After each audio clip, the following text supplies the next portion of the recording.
Hello and welcome back to Radio Free Urbanism, a podcast about urbanism and stuff. My name is Henry Wallace. Just kidding. Wait That's a a minute. that's a reference to a show. If you got it, please mention in the comments that you got the reference. My name is actually Alex Williams, and today I'm joined by the Yuji Baguji, Nic Laporte. Welcome. Hello and welcome back, everybody. I'm glad my name hasn't changed and there's no kind of hidden reference in here. Yeah. Maybe next time I'll think of one. And today you might be wondering, where is Ethan? Honestly, we don't know. We don't know where he went. He just decided not to show up today. But we miss him dearly and hope that the posters we put around the neighborhood will send him back to us. But in his seat, kindly joining us is Arden English. Welcome onto the podcast. Thank you for having me. I'm glad to be here. Yeah, we are super duper level 12. Like we're like level 12 stoked that you're here. Recently, we found some of your work, and it's like actually really high quality. So maybe before we get into everything else, can we hear a little bit about how you got into urbanism and what prompted you to start your channel, as well as your channel name? Maybe tell us that too. Oh, yeah, let's start there. So, hi, my name is Arden English. I run the YouTube channel The Greater Discussions, which is focused around urban planning and transportation subjects in the context of the Lower Mainland. So when it comes to how I really got into this stuff, because I'm pretty new to the space, honestly, its current stage was just me finding out in my senior year that, oh, hey, urban planning is a career. And it's something that linked very heavily to stuff I've always been interested in the past. Like, I was always one of those train geeks as a kid. When you're a 4-year-old and you get to pick what you get obsessed with, I picked the train because I grew up in White Rock, and I always had the train, like the Amtrak, going by twice a day, every day, without fail. And that got me stoked. Over the years, that kind of evolved. It turned into me liking transit, turned into me researching the history of Metro Vancouver and finding out like our old streetcar systems, and then I got obsessed with that. And then I just found myself spending hours of my computer time on Google Maps, not games, just looking at Street View, looking at old rail trails and stuff like that all over the country pretty much. And well, then I found out, hey, there's this thing called urban planning. You might be into it. And I was. That's super kind of how cool. it got me here. Yeah, the pipeline from railfan to urban planning and design is real. You're in university right now, right? Do you mind telling us quickly what you're studying? Sure, yeah. So I'm just finished my first year at SFU. The official name of the major is Resource and Environmental Management dash Planning Stream.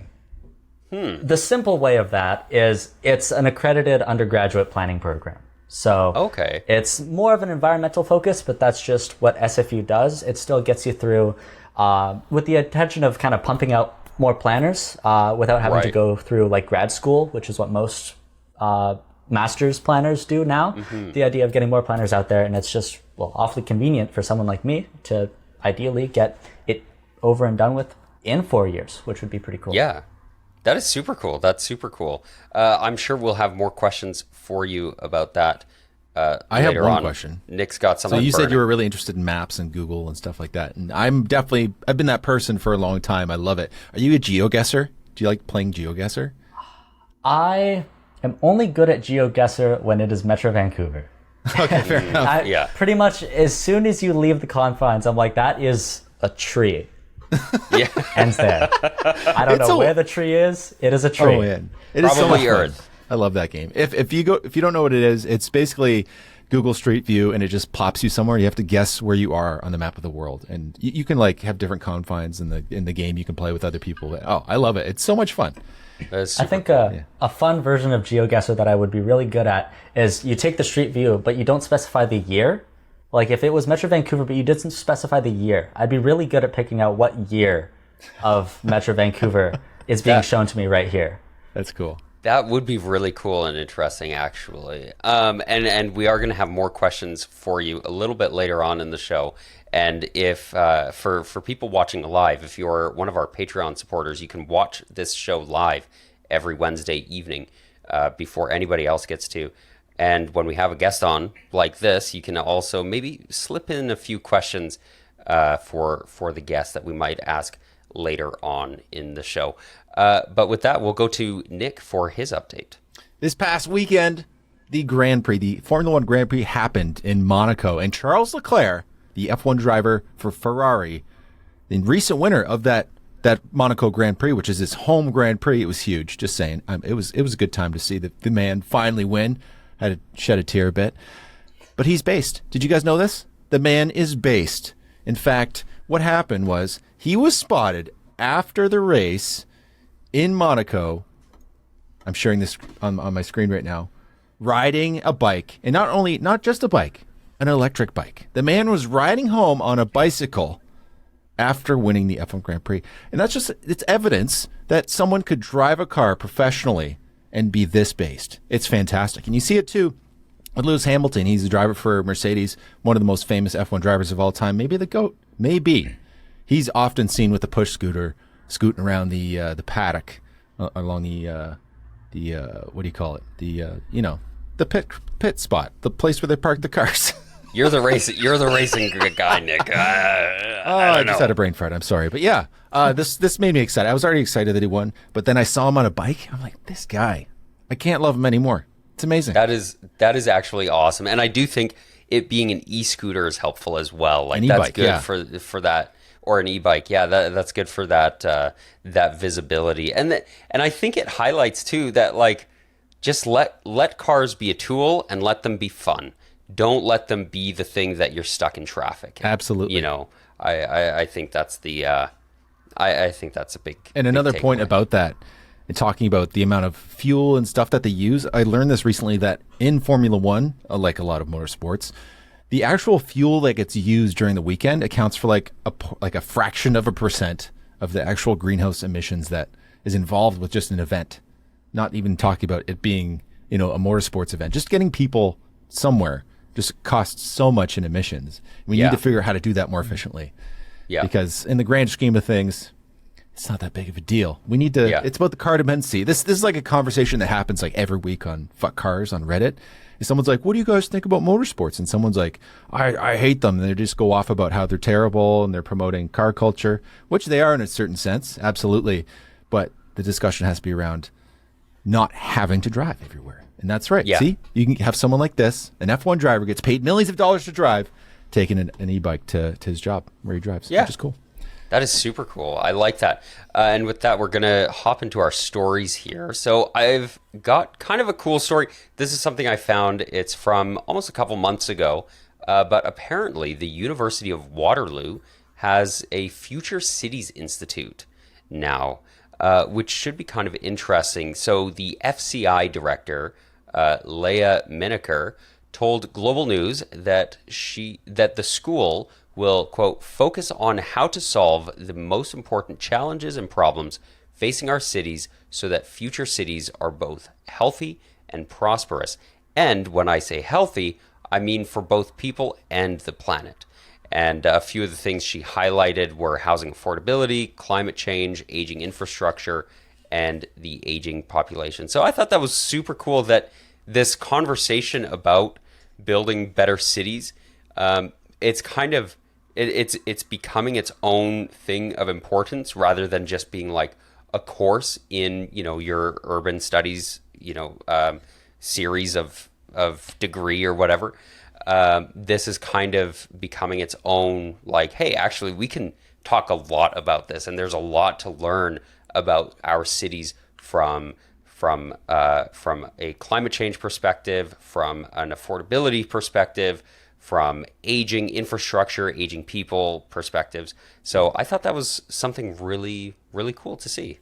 Yeah, that's great. And it made me think about a book I read recently. I just finished Chuck Marohn and I can't remember is it Dan, his co-writer of their most recent book, the Strong Town series, the housing crisis. And he talked about that aging in place and figuring out how we can make it easier for somebody to do that, because people, they buy a house when they're, early on in their life or middle-aged. They have this massive house, they've got kids, it's full. And then as they get older, they become empty nesters and they have this giant property that gets harder and harder to take care of. And he did have some solutions for dealing with that, which was just basically, adding an apartment within the house and moving into that.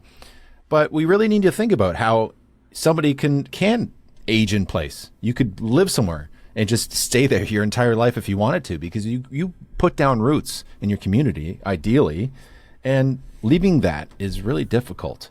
And I think as we see this generation get older, the baby boomers, especially in North America, it's a huge generation. They're aging out of their communities now.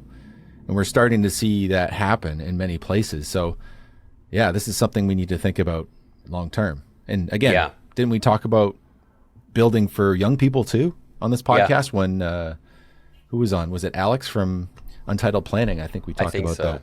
Yeah. I think that's a big thing. Maybe Arden, maybe if you can give us some perspective. You're from White Rock is the city you're from, right? Yep. Can you give us some perspective from there and with that aging population, what you think maybe your city could do, or maybe what it is doing? That is a fantastic question. Yeah, White Rock is a very particular situation, but it isn't unique per se, It has, in the context of Metro Vancouver, the highest percentage of senior residents of any of the municipalities, even the tiny ones. And we are one of the tiny ones. Despite our size, we still have roughly 20,000 people living in city proper, take into account the whole Semiahmoo Peninsula, which accounts for South Surrey surrounding White Rock. That is, give or take, about 90,000 people, which is huge. That's like the population of Bellingham, just right there in this tiny little corner of Metro Van. And the way we are doing that is recently we've been building a lot of high rises. You notice uptown, there's just what we don't call our downtown, we call it uptown because we're cool. So you go to uptown White Rock and you notice there's quite a few towers popping up that if you'd been here, say 10, 15 years ago, almost none of them were there. So that's one way we're increasing supply, but we have a really bad issue of, like everywhere, the prices are just way too high. And White Rock is a waterfront town just like Vancouver. And so that means that you have that natural beauty factor to bring everything into, here we go. This is, if you're looking on YouTube, we got a good idea of just kind of the small scale of White Rock here, and then Surrey flanking it at every corner. But we have the issue of, natural beauty really raises the prices. And so now you have trying to increase supply, but we aren't increasing enough supply. It's just a really bad feedback loop that we're in right now. And, if you are someone, like I'm 18, someone around my age, who might want to stay living in the area, it's tough because you look at the prices in some of these real estate books and you're like, that's not feasible, even for the condos and even for, well, it's not like we really even have much like low income housing either. And there's been a bit of a homelessness issue popping up shockingly fast as well, which is a complicated issue that I won't really get into. I made one of my videos is on the White Rock high-rise dilemma in itself. So I'd say if you want to learn more about the city proper and its surrounding area, I'm going to plug that right now. Shameless plug. Let's go. White Rock high-rise dilemma on YouTube. But yeah, White Rock wound up on the list that the provincial government put out. What was it, a couple weeks ago now, for the housing targets, where in the summer it's going to start working on, how it can actually start meeting housing targets, which is a really big ask for a city as small as White Rock. But just like any of the other cities in our area, it's almost entirely single family homes, especially the west side of White Rock. You notice an issue where the east side of White Rock is where all the density has been. And just like West Van in Vancouver, it's all like estate properties and big, it's basically all its own Shaughnessy in a sense. No one dares touch the Ocean Park, West White Rock side. So, it's about adding density in the small places, but also increasing the presence of an uptown core. And we just got to hope that council keeps moving forward with the high-rise proposals, because they actually have been. A story came out recently, I have it on hand, about council moving forward with two other high-rise proposals within the boundaries. So it's interesting to follow along with, but it's going to take a very long time to even get anywhere. Yeah, it's going to be interesting to see how a place like that deals with these problems, because they're trying to keep young people, they're trying to help this aging population. There's really like this interesting squeeze at either end of that age spectrum, where lots of our infrastructure isn't good or helpful or supportive of the elderly, right? But then a lot of our amenities are not good or helpful or supportive of young people, right? Making us not want to stay there, whether it's because of pricing or just interest in these places. So it's going to be interesting to see how that goes forward. Nick, you look like you have a thought.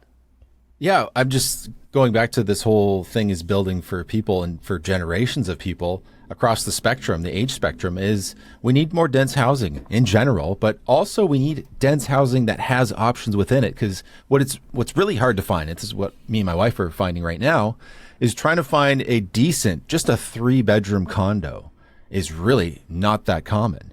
So that's something that could be an answer, right? Is to say you build a building, it's got many different styles of units, but also at least some portion of it being units that have 3 to 4 bedrooms where a family could easily live within it. And then say, you want to downsize. You could live within the same building and move into a smaller unit later on in life. You don't have to change your lifestyle at all, which would be fantastic.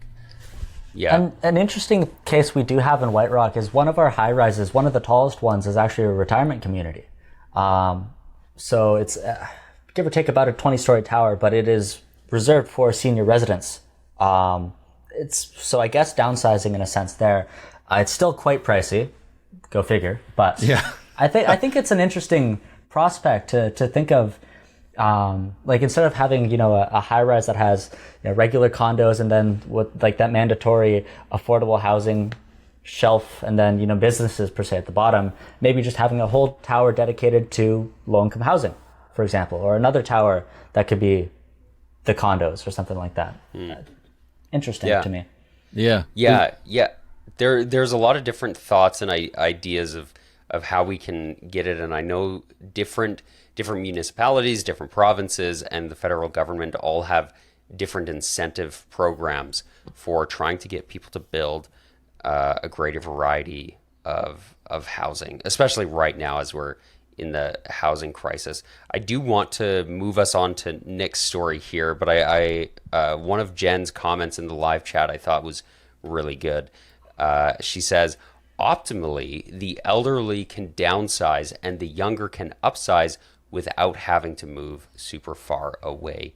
We need diverse communities in our cities so that people can create that familiarity with the things around us. I do like the idea of being able to age in place, whether I'm aging from my 20s to my 30s or my 60s to my 80s. I think that's a big deal. But with that, I'm going to send it off to our friend Nick here for his story.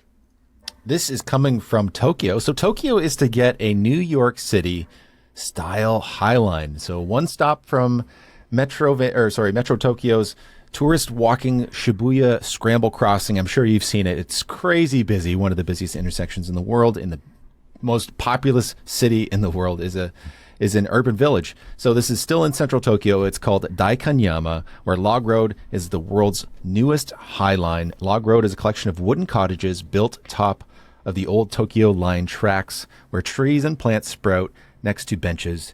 And after the madness of Shibuya, walking through the tenements and green spaces of Log Road is an unfamiliar Tokyo experience. This is from The Guardian. So this is a new thing that has been built. And if you're not familiar with the skyline in New York City, it's essentially an old elevated rail line that has now been turned into a linear park. And I'm just going to share some video I have here. I don't even know where I put it. It's there. Anyway, it'll pop up when it pops up. But essentially, It's a linear park that they've converted an entire line. It spreads several blocks. I don't know how long it is in New York City. It's massive, but essentially it's a park. There's green space. There's places to sit. There's even shops that are on this linear park. So they've done this also in Tokyo, which is fantastic. This one isn't elevated, but they've actually turned it into places for businesses. I think there's a brewery here. There's restaurants. It looks lovely, and this is an example where we can turn places that used to be industrial places or old rights of way and turn them into public spaces for people. And that's a really great use of space. And I think we've done it in a lot of cities, but it's just good to see it happening again and again. Yeah, it's a real creative conversion, right? Like taking something that you maybe no longer have a use for, right? And making that conversion. And you can get so creative with it. And it tells an interesting story, I think, too, when you walk through one of these places. I think if it's somebody's first time walking through here, it's helpful to have somebody who is maybe a little bit more familiar. Like, why is this here? What is this? Why is this like that? And then having somebody who's more familiar to say like, oh, well, actually, it's a really interesting history. Do you guys have examples of other things that you've maybe seen that kind of do that creative thinking, and maybe like a creative change that you've seen? I'm just thinking of local ones that are happening. So there's an old industrial building not far from where I'm living right now. It's going to be completely demolished and turned into an entire park, a relatively sizable park, which is really nice. Would I like to see more housing in that area? Sure, there's already a park next door, but it'll be really nice to have a bigger park there. I'm not going to complain about that. One example I can think of in Vancouver is the Arbutus Greenway, which very similarly is formerly abandoned industrial rail corridor that snaked up along the west side of Vancouver, and connected just south, right by the Burrard Street Bridge. There was the old Molson Brewery, which, when it closed, was all it was used for. But nowadays, you find that it's been turned into this really nice cycle path. It's a cycle path, pedestrian path. It's a greenway, right? But just recently, they said that they were converting along the sides of it. Not fully understanding of what they're trying to do here, but they want to increase density immediately flanking either side of the greenway, and have a very similar experience to what you see here that Nick's showing on screen. Except, of course, it isn't elevated per se. It's at grade. But the Arbutus example is interesting in its own sense. Because it's a part of a bigger transit project that may or may not happen. We'll have to see. But they want to reintroduce streetcars to that corridor as well. So now nice. You'd have a really interesting sort of European style, like green track tramway next to really nice cycle and pedestrian path next to or in between dense housing, interesting parks. It's making it a place to be. And I'm a big fan of that idea. I think right now the Arbutus Greenway is a thoroughfare to somewhere else. I think it'd be really cool to see it become an actual place in and of itself. Yeah, it is really interesting how projects like that can kind of change the fabric, and change people's perception of an area. One thing Calgary's been doing a lot of is these office conversions, because we used to have a great need for all of these office buildings downtown. But then, of course, with hybrid work as well as recession, slowly a lot of those emptied out. And so now we're converting a lot of those office buildings into housing. And they have to get a little bit creative about the shape of these apartments that are now in these what were offices.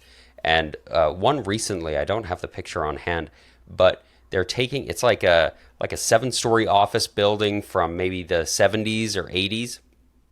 And they're actually, not only are they converting the office space, they're actually adding an additional 13 stories of apartments onto it. So they're taking it as an opportunity to just build additional housing on top, which I think also kind of makes sense from a financial perspective, because it is expensive to do projects like that. And Yeah, so I'm pretty excited about that. Jen says I was listening to the Middle podcast and they said Calgary punches above its weight when it comes to quantity of office buildings downtown for our population. Yeah, downtown Calgary is basically just a giant office park, and we're trying to change that because it doesn't foster community. But yeah, this is a really cool project that's happening in Tokyo. Thanks. Yeah, can't wait to any go other check it out. Thoughts on that? Yeah. I'd like to mention, as Arden was talking about the Arbutus Greenway, because we have another story that kind of just slightly ties in here. And the Arbutus Greenway is actually being designated as a public street. So retail frontages can happen upon it.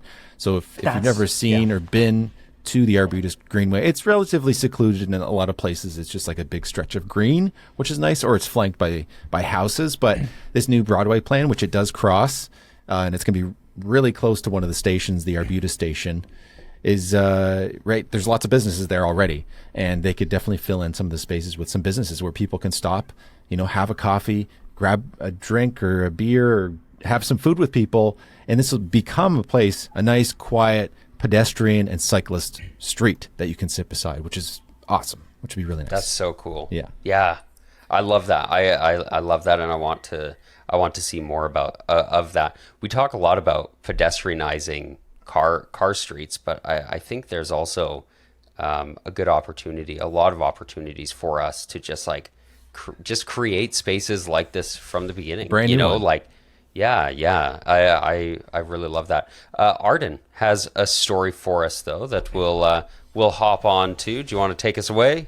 Sure, gladly. So recently, the District of North Vancouver published this interesting study on what's called the Burrard Inlet Rapid Transit Plan, I suppose. Basically, it's a close look, or at least a taste, of the future of hopefully SkyTrain, where there's this really interesting corridor from West Vancouver through North Vancouver, across the Second Narrows into Vancouver proper, then over into Burnaby, and all the way down to Metrotown, that TransLink really wants to turn into rapid transit. And this new story, that's the word. This new story that was published by Daily Hive shows what this could hopefully look like. So what, I don't know, do we have it on hand here? I don't. I can put it up on the screen. That would be wonderful. Because to get an idea of what the route looks like, the current plan right now is to turn this into an extension of an already existing rapid bus route. The rapid bus currently runs just on the North Shore segment of it, which hopefully, here we go, which we can see here from what is Park Royal to Phibbs Exchange across West Vancouver, North Vancouver. And the plan in the interim is to bring it south all the way to Metrotown through Burnaby Heights, Brentwood, connecting the Expo line to the Millennium line, and then connecting three, I believe, brand new municipalities to the SkyTrain network in the distant future. But hopefully, if this plan here goes forward, not so distant future, because this has a lot of potential for a really, really powerful SkyTrain line. And you know what would be even more amazing if they actually made these connections proper, so that they're just not interchanges where, for example, when you cross the Millennium and Expo line, where you have to get off, walk, some, not that far, but a short distance to get on the different line. You could actually connect some of these lines up and end up making a loop in the future. Like, imagine Park Royal came across the Lionsgate Bridge and right into downtown. Now you have a loop. You could have a loop. Make it way easier to get to downtown Vancouver. There is a different line. I'm going to refer to this as the purple line. That's what the BRT program wants to refer to it as, and what some other documents refer to it as. There's an adjacent gold line, which is the same idea, but once it gets into Vancouver, it goes along Hastings to Waterfront Station, which is pretty much exactly what you're talking to. And it could be an extension of the Expo line. There's issues with that. In terms of frequency and how much capacity you can add to an already really long expanding SkyTrain line. Yeah. But for right now, this is a lot of potential, and honestly, it's just great to have an orbital SkyTrain line. Every SkyTrain line now pretty much feeds into downtown Vancouver. Millennium Line is a bit of an exception. When it goes along Broadway, though, it might as well be downtown Vancouver. So it's great to see one that just barely even touches Vancouver, but instead is connecting lines to lines and communities across as well. Maybe a replacement to the C-Bus, depends on the speed, who knows? I'm really excited for this one. Yeah, this is awesome. I mean, it's what a lot of people have been asking for a long time. I think anywhere, it's just like more rail, right? But we're such a city that's already poised for it. People are accepting of it. They know how to get on the SkyTrain. They've used it. People know how good it can be. And I think we need more. Yeah, I think that's fantastic because, like what you're talking about, Arden, how like so many cities do that kind of hub and spoke model, right? Like they all feed into this location. You know, if you want to go from over here on Metrotown and you're like, oh well, I want to go to Lonsdale, I'm sure there's another route, but also like being able to take other options rather than just like into downtown and then out of downtown on those things. Forgive me if I got any of if what I said didn't make sense from Vancouver's perspective. Don't worry. Good. I've only spent like 8 hours in Vancouver ever, so I can say the same about Calgary. yeah. So I think stuff like this is fantastic to be able to actually get other places, because for so long we've thought about our transit systems as being mitigations for rush hour traffic, rather than actual ways that people go and see friends and family and go to events and go to university and do their grocery shopping and maybe specialty shopping, right? Like people use transit to get all over the place all the time. And if we're only building to rush hour traffic, we are not building so that people don't need cars. We're building so that people don't need cars between 7 a.m. and 9 a.m. and 4 p.m. and 6 p.m. It's like a lot of commuter rail we see in North America. So my example is going to be Toronto with the GO train. The GO train has a lot of merits. It does a lot of good, like you said, traffic mitigation during rush hour. But I was just having a conversation with my friend who lives just north of Toronto, and he said it's completely useless to me. It like barely runs on the weekend. I can't use it. Like it could be useful. It's not far from him. It could be something where he could use it. But yeah, it's just like you said, traffic mitigation effort, which again, that's not a bad thing, but it could be much better. Yeah, West Coast Express. Yeah, Sorry. Same thing. Right. Can I hear your thoughts on Arden? I don't know if you know where exactly this transit project is at in its process. Is it just kind of like they're throwing this out as an idea, or is it kind of going to happen, but we don't know when? Where is it at? Right. So I can give a bit of insight on as much as what I know. So the short-term plan is for this to just be a rapid bus route, right? Running on regular roads, ideally with as much bus priority as possible, and just an extension of an already existing rapid bus line. Now, in the BRT rapid bus plan that TransLink has, there's little brackets next to this specific line saying with potential upgrade to like higher levels of rapid transit. This is what we're seeing here. So ideally in the next 3 years, this will be possible on a bus, on a good bus. This is possible on a bus. This will be possible on a better bus soon. That's the short term. Going from there, it's the priorities, right? Where we have Broadway subway, which has just been delayed, unfortunately. We have Surrey Langley SkyTrain, which is trying to start construction but hasn't.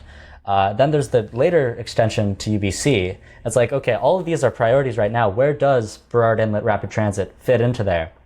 And that's where I think a lot of potential with maybe like election promises could come in. Now that the public is more aware of this being a thing, I think it gives a good opportunity for political parties to say, hey, you vote me in, I'll build this faster, and I'll build it maybe before UBC SkyTrain, for example.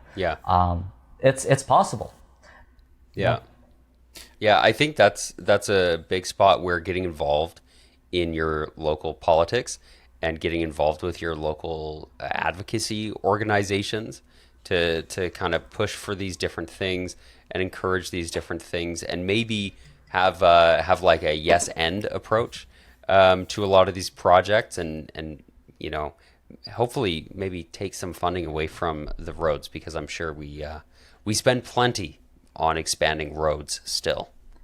Yeah, and it's just a good point to highlight how TransLink of a system isn't just there to make more buses or make more trains. They're a more comprehensive transportation system where they are working on also making active transportation lanes. And if you didn't see the picture, there was a SkyTrain, kind of a cross-section SkyTrain bridge, and right beside it was an active transport lane where people could get across the bridge more comfortably, much like there's one that goes over to Richmond from South Vancouver, where there's a SkyTrain bridge, but there's also hanging below it a multi-use pathway over the bridge, which is fantastic, because I went over the Ironworkers just last week and it was not great. It's not great. It works. Yep. There's a divider, but it's not pleasant. There's like 6 lanes of high-speed traffic you're riding beside.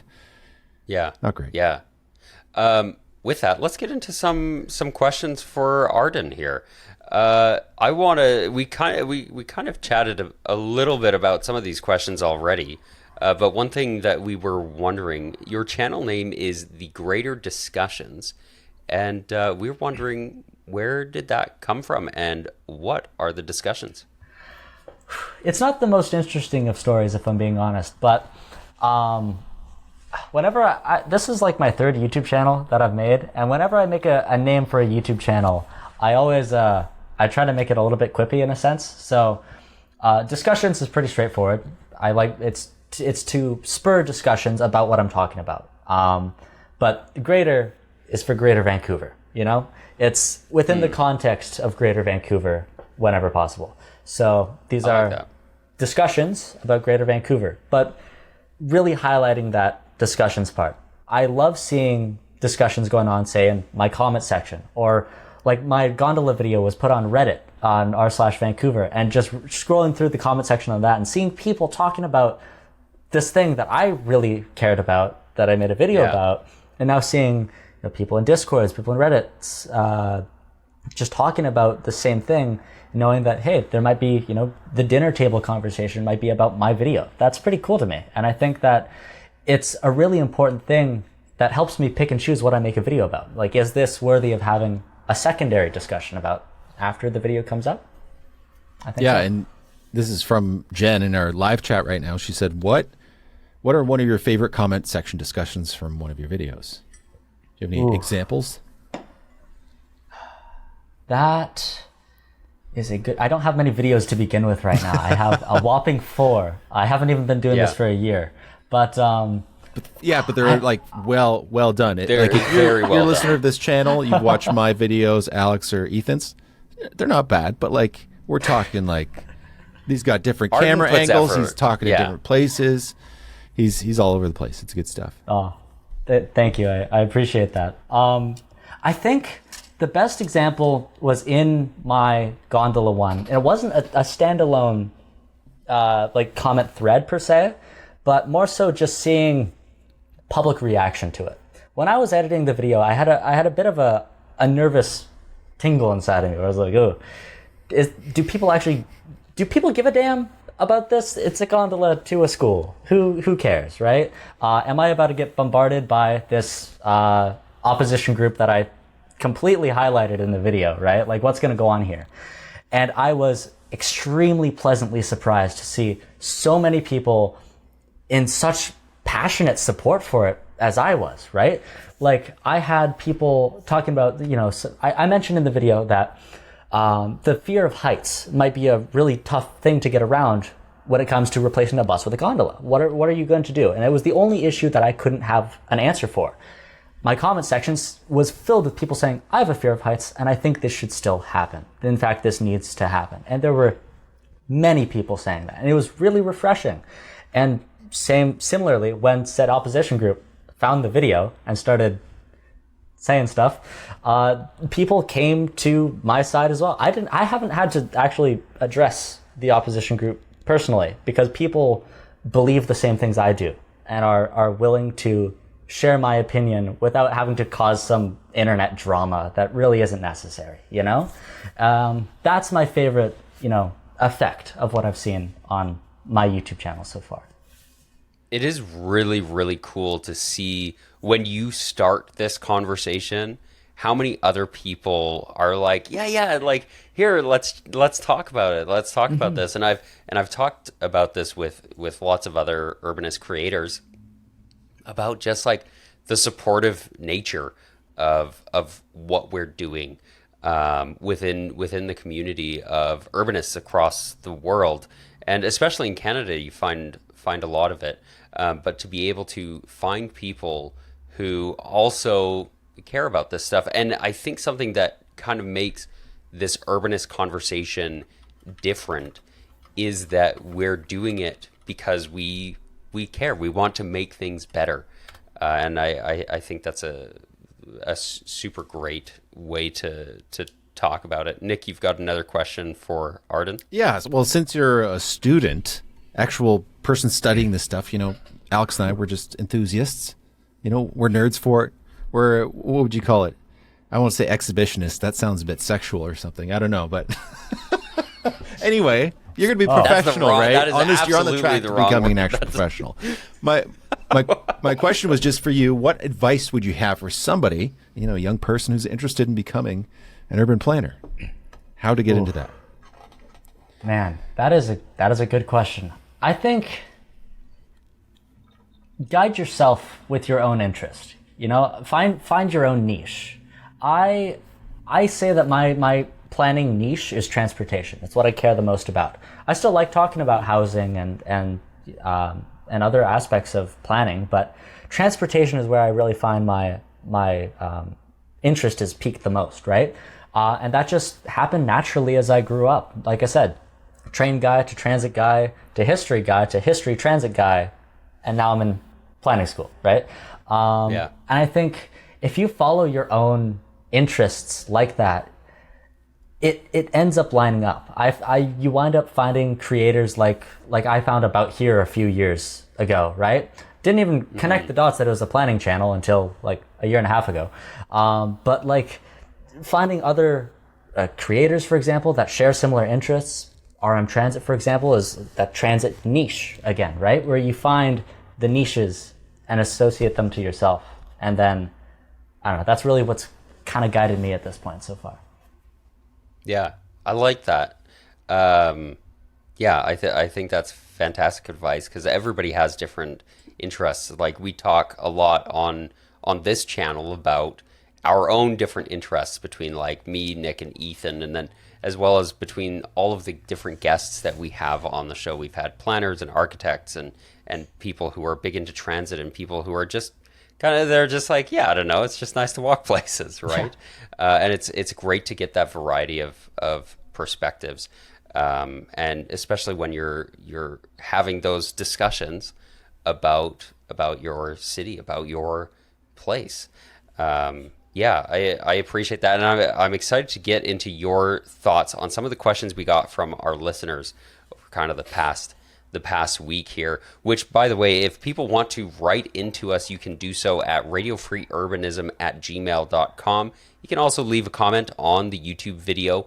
And if you are a patron subscriber, if you're on Patreon, you can actually just watch this show live and kind of join in on the conversation like Jen has throughout this. Arden is being watched currently by many people. That's the thumbnail now. Yeah, that's the thumbnail. For people just listening, Arden was making some great faces. But we got an email from Walter, one of our longest term listeners. And he says, he starts off his email. I'm going to kind of summarize it here. It was a very long email. We read the whole thing when that is physically possible to do. But for this one, I summarized it for Walter. Walter just graduated, so we wanted to say congratulations from high school. Congratulations, Walter, on graduating from high school. In the email, he talked a little bit about his plans for after high school, and we're excited for that. But I want to skip to some of the questions here. And the first question Walter had for us, and we'll hear from the three of us here. Ethan will have to give his answer in spirit. He says, I understand that you three are not formal planners, but was there something about your educational journey that gave you more insight or interest in those planning related subjects? Let's start with Nic on this one. Well, my post-secondary education was in paramedics, so I spent 3 years total. I got a diploma and a certificate along the way, and yeah, I think that shaped my brain in a certain way, and you can probably guess in which direction that was going. And seeing the death and destruction on our streets that happens so regularly, and having to respond to that is something where you start to question, is like, why is this happening so often? Why is this happening over and over? And does it have to happen over and over? And that's definitely a portion of where my interest of this came out of, but more so it came out of just experiencing really lovely, safe places around the world. That's where it really came from. But yeah, it definitely influenced the way I see the roads and respond to the stories and the news articles when things happen, when a car careens off the road and hits somebody. I've been there. So yeah. Yeah. That is an interesting perspective to come at it from. Arden, what about you? You're in the thick of it right now, and you're actually studying this stuff. Yeah, I guess that's a bit of a weird case to answer this question, because I am in the planning program. But I mean, I think I could probably Is there something unique maybe something unique that you've learned being in the planning program that you didn't know before or realize before? I think it's more so just the lived experience of having to commute, more so than the actual, like, I'm still in the first year, which is very broad and stuff, so I can't quite relate it to the course material quite yet. But I do drive to school, unfortunately. To take transit would be 2 hours per direction. Brutal. So I drive 45 minutes to 50 minutes every day to get to school, and that has really cemented my position on what I try to fight for. And as the transportation niche that I have an interest in, I really wish it was possible to get to, in this case, SFU, a lot faster. And I've started to realize that there are really easy ways for that to be the case. That I really want to see. But also, I think it's worth mentioning that just because I drive, I think there's a bit of a dichotomy that people say that, like, oh, you drive, why are you talking about cycling? Why are you talking about transit or stuff like that, right? And I think that as someone who does all of that, I also bike. I have an e-bike, for example, and I bike around White Rock all the time. It isn't great, but I do it. And I take the SkyTrain whenever I enter Vancouver because I hate driving there. So, like, I think that just that lived experience is really what's kind of molded my desire to make these other systems better, you know? Allow for that commute time. Add a bus that actually goes there. There isn't one. So, that sort of thing. Yeah, I appreciate that insight. For me, for my own educational journey, for people who know me, that's been quite a thing. I studied social studies education, and so for me, I come at it largely from like that perspective, from my post-secondary experience perspective, largely from like kind of an anthropological view, along with some geography and stuff like that, like just that how we interact with different people, like that's a big part of that, and how that built environment kind of interacts with us, and how that encourages us to behave in a certain way. All of my favorite courses were geography courses, so we talked a lot about that. But yeah, that's a really good question. Then this segment of the email, I want to read in full so that we kind of get the context for Walter's question here. Walter says, I wanted to talk about some initiatives from my local government that may help guide better urbanism, and I was curious about your thoughts. Just recently, my local county finished a master plan to guide recreation development. Around the same time, one of the two local cities in my area finally started workshops for a pedestrian cycle route, and the other city had its first workshop for adding benches and planters to a street that just had a road diet. I'm celebrating the small wins here, LOL. Anyways, it seems to me that a big part of the recreation initiative has been to construct and maintain multi-use trails throughout the area, which the plan identifies as an opportunity to enhance both recreation as well as connectivity/utility. Do you think that this is a viable method of allocating resources towards better street design, or do you think recreation may get in the way of professional urbanist street design? How do you think small local governments can try to find the money for these projects and get their citizens on board with spending it on those projects? That is a loaded question. Holy. Yeah. Wow. Yeah, it's big. I'll maybe start us off on this one. We had a bit of this conversation when Yute Lee was on the show. We had a conversation about how a lot of the time, the way that you get more people cycling to work is by getting more people cycling for fun. And so I think recreational paths are actually a really big and important step towards that. It also helps draw people out of their neighborhood, and I think it really can be a good start to showing people like, hey, being outside, getting around with these active mobility options is actually kind of fantastic. Yeah, absolutely. Again, like you said that, and every morning when I go to work and it's rainy and just miserable outside, it's like 7 a.m. and the amount of people I see cycling is just like amazing. Every morning I'm like, look at this. People always say, oh, you can't cycle in. I'm like, look at it. Every morning it's raining here and I see people cycling to work. And I'm one of those people. And it's just like, it's great, right? But yeah, it's getting that first, is getting people interested in it, to get them to do it more for utility. But so this isn't like replacing any kind of other right of way, right? That's not the conversation here. Okay. I don't think so. No. Yeah, I honestly think you have to come from the bottom up stuff, because a lot of this stuff can save a small town money in the long run, and you need to look at those and crunch the numbers and make that work. But also from the motivation of people's and like quiet enjoyment, saying, hey, this is going to make your streets quieter. There's going to be less cars driving down your street, type of thing, right? I think that's another way. People want that. Yeah. So yeah. Final thought on it, Arden? It immediately got me thinking about when I recently read White Rock's cycling and active transportation plan, because we have a cycle network. We don't. We have a cycle network, but it is entirely sharrows and like a couple of painted bicycle lanes on the side, right? And they want to change that. But the issue that is currently here is like the plan exists.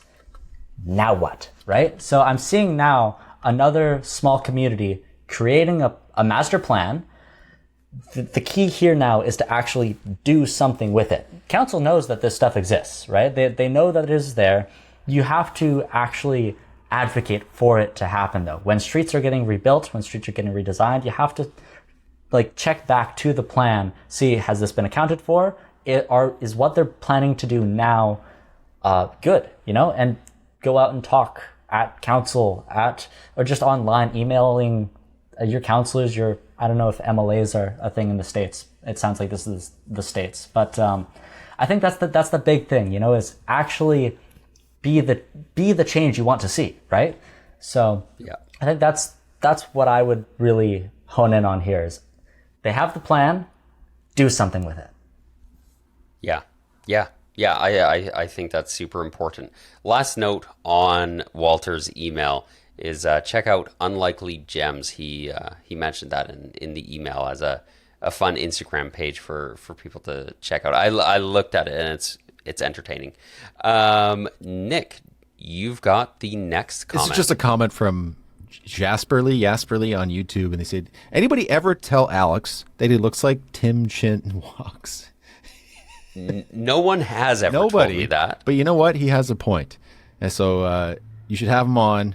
Do you see? Be speaking to your doppelganger. Is there a resemblance? I just shaved a little bit yeah, today. If you were a bit scruffier, but yeah, wow. he's got the glasses too. Put on a backwards hat. And Yeah. You'd Yeah, be good to go. maybe. Yeah, I uncanny. literally went to Tim's page recently to see what he's been having on, because I haven't seen much of his content. He hasn't posted in many months. I wonder why. Yeah. But yeah, we'd love to have Tim on in the future for sure. Yeah, we'll have to get him. I have been told that I sound like Nile Red, though. That's been a comment on Who is that? a few of my videos. He's a chemistry YouTuber.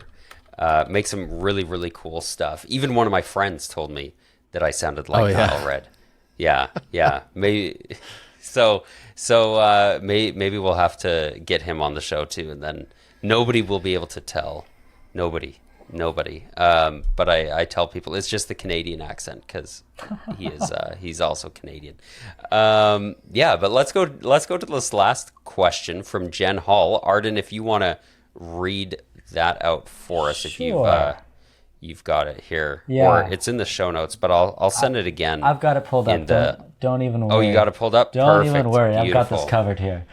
So the comment here from Jen Hall says, if you could tell your city to install bollards anywhere, where would be the first place you would tell them to install them? And I'm gonna have to think for a second. Yeah. Do you have one, Arden? Do you have one locked and loaded? Are we thinking, because Jen Hall's in chat right now, right? She is. Okay, because are we thinking like the retractable bollards? Or are we talking like stopping a car from crashing into a storefront? I think it's your bollard? imagination. You can. Is it? Yeah, okay. it's whatever you want. All right, Yeah. I like that. Come back to me then. Okay. Give me a sec. Would be to, at least in some streets, to have retractable bollards to be used as modal filters, so that emergency vehicles could easily get through, but there's no fucking way anybody with just their car is going to get through. I love that. Yeah. I'm not totally sure if I have like a particular location where I'd want to put them. Although the idea of using my imagination kind of got me thinking, what if I just put a giant one in the middle of a park? You know, That's a roundabout. Just called it art. You know, yeah. It's like an art installation. Just a giant ball. Yeah. Oh, I like that. Yeah, actually, you know, maybe like maybe somewhere that I think that we should have a roundabout. I'll just stick a giant bollard in the middle of the intersection. Make a statement. Yeah. I like that. Arden, do you have one? In that case, I like where Nick's going with the kind of like the ability to have like a modal filter. Because I think a lot of our school routes in White Rock could really use some modal filtering. White Rock already has some pretty wide roads that are quite comfortable to drive. Like I see people going like 70 or 80 on a residential street. I live on one of them. So I see it all the time. And I think that even just the streets adjacent to that, if you could put like a couple of bollards, narrow it a little bit, and maybe have a retractable one that'll, say, close it off during school hours or when children are typically, ideally, walking or biking to school. I walked to school when I was in school here, so I think that would be really, really nice to see. Yeah, I do like the idea of using it as a modal filter.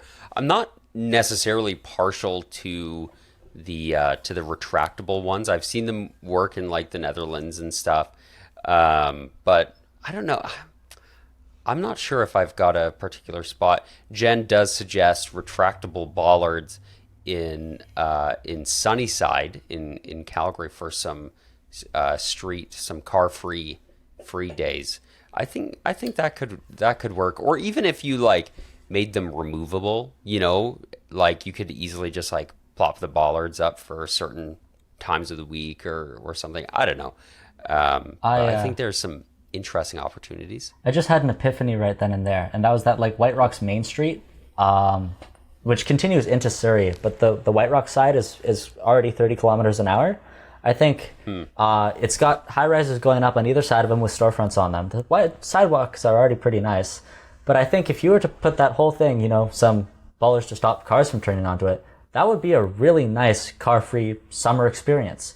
Kind of say the same about our waterfront, but that's got a whole other set of issues that we do not have the time to go into today. But who knows? Maybe another time. I can't wait for your video on it. Speaking of which, as we wrap up here, tell us, where can we find you, Arden? Well, you can find me on YouTube at The Greater Discussions, on Instagram at The Greater Discussions, and on Twitter at the Arden English, which should probably just be called The Greater Discussions. Yeah, well, we'll have links to all of that in the show notes. Nick, where can we find you? You can find me at Nic Laporte or Nick the Door. And Alex, where can people find you? Sorry. I'm like, please ask me. Please ask. I'm working on things, I promise. Yeah, you can find me at Humane Cities on YouTube and Instagram. I've got some fun stuff coming up, so I'm excited to share that. And maybe one of those fun stuffs will even be my Montreal trip. I got some great footage of the trains, so that's like nice. I'm excited Nice. to share that. And with that, we'll wrap it up. Arden, if you want to kick us off I got here. something. You got something first. Yeah, just to end the show here, I want a quote from the late Jack Layton, who was a politician in Canada and could have been a very good one, but he had cancer and died. But in a discussion about Olivia Chow, his ex-wife, she is now the mayor of Toronto, maybe even a bicycle mayor. She bikes to the city hall, which is pretty cool. But there was a quote that was brought up, and I think it's very apt and important to think about when we're talking about these things and trying to make our cities better. So I'm going to read this here. He says, "My friends, love is better than anger. Hope is better than fear. Optimism is better than despair. So let us be loving, hopeful, and optimistic, and we'll change the world." And with that, Arden, take us away. Car bad, train good. Two wheels good. And feet first. We'll see you next time on Radio Free Urbanism.